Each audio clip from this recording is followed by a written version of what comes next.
Halo teman-teman, nama saya David Rivaldi Detan. Saya mahasiswa semester 6 dari Fakultas Kesehatan Masyarakat Universitas Nusa Cendana. Pada kesempatan kali ini, saya akan menjelaskan tentang epidemiologi penyakit tidak menular, gagal ginjal, dan juga kecelakaan lalu lintas. Pertama-tama, saya akan membahas terlebih dahulu tentang kecelakaan lalu lintas. Kecelakaan lalu lintas adalah peristiwa di jalan yang tidak disangka-sangka dan tidak disengaja, melibatkan kendaraan dengan atau tanpa memakai jalan lainnya, mengakibatkan korban jiwa atau kerugian harta benda. Kurang lebih 3,5 juta jiwa manusia di dunia terenggut tiap tahunnya akibat kecelakaan dan kekerasan. Sebanyak 2 juta diantaranya adalah korban kecelakaan di jalan raya. Definisi dari kecelakaan adalah sesuatu yang tidak disengaja yang biasanya di luar dari kontrol manusia akibat kelalaian manusia. Ada sekitar 1000 kematian kecelakaan lalu lintas di Jakarta setiap tahun. 47% dari korban kecelakaan adalah usia produktif antara 20 tahun sampai 39 tahun dan 74% diantaranya adalah laki-laki. Penyebab umumnya adalah kesalahan manusia atau faktor pengemudi yang tidak menjalankan peraturan lalu lintas atau pelanggaran terhadap rambu, marka, melewati, berhenti, kecepatannya tidak sesuai, tidak memperhatikan jarak dengan kendaraan lain di depannya. Faktor risiko. Yang pertama adalah faktor manusia. Faktor pengemudi terdapat 75-80% berkaitan dengan keterampilan mengemudi. Gangguan kesehatan antara lain bisa saja sedang mabuk, ngantuk, dan letih, dan ketidakpemilikan SIM yang menandakan bahwa pengemudi tersebut belum layak untuk mengendarai kendaraan. Faktor penumpang, misalnya bobot berlebihan atau mengganggu pengemudi. Faktor pemakai jalan, misalnya jalan umum dipakai sebagai tempat parkir. Faktor kendaraan. Yang ketiga adalah faktor jalanan, keadaan fisik jalanan dan rambu-rambu di jalan. Misalnya, keadaan fisik di jalanan ini bisa kita lihat dengan adanya jalan-jalan berlubang yang tidak bisa dilihat oleh pengemudi dan rambu-rambu di jalan yang sudah rusak misalnya, sehingga tidak diketahui ada halangan apa yang terdapat di depan. Yang keempat adalah faktor lingkungan, di mana bisa terjadi misalnya tanah longsor di area jalanan yang akan dilewati kendaraan. Klasifikasi. Kecelakaan tersering terjadi antara kendaraan bermotor dan pejalan kaki 41%.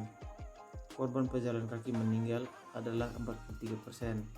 Waktu kecelakaan terbanyak adalah jam 7 pagi sampai 12 siang.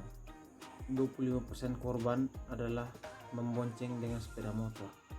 88% kematian karena cedera kepala. Kecelakaan lalu lintas adalah masalah kompleks. 90% karena faktor manusia atau human factor dan dapat terjadi di udara, laut, dan air. Angka kematian 30 orang per hari, terutama karena cedera kepala. Distribusi. Frekuensi kecelakaan tertinggi yaitu pada hari Senin sampai Selasa dan Jumat sampai Sabtu, tepatnya pada pukul waktu 11 siang sampai dengan jam 3 sore.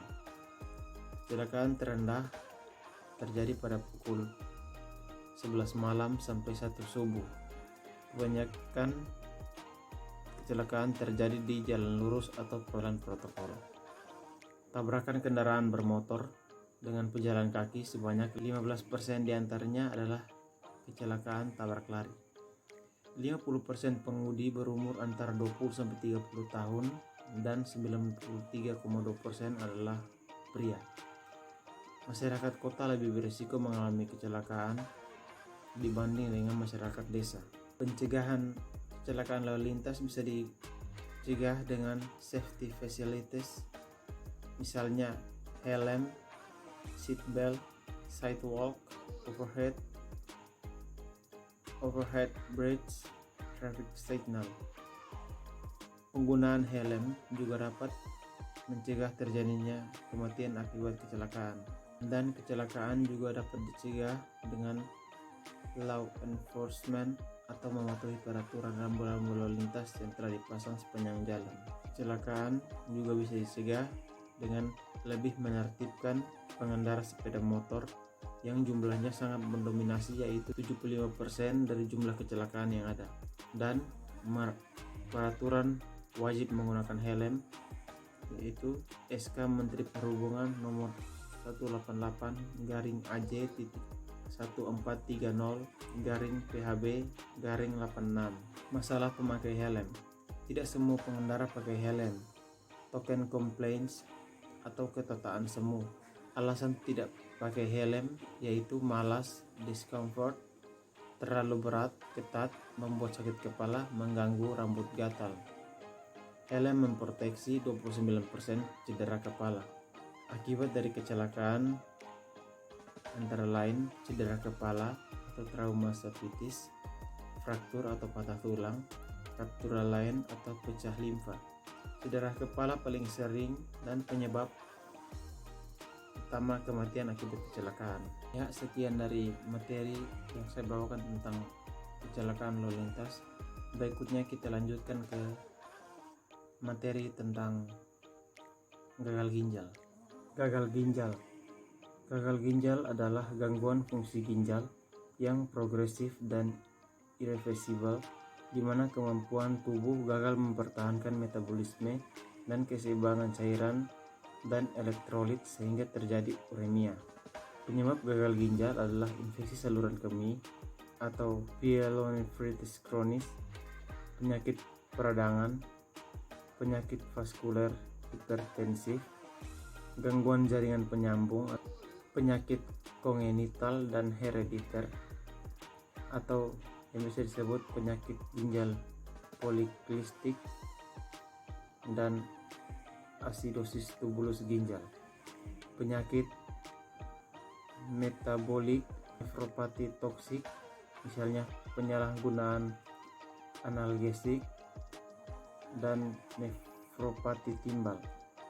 Nefropati obstruktif misalnya saluran kemih bagian atas, kalkuli neoplasma, fibrosis netroperitoneal, saluran kemih bagian bawah yaitu hiperterapi prostat, struktur uretra, anomali kongenital pada leher, kandung kemih, dan uretra.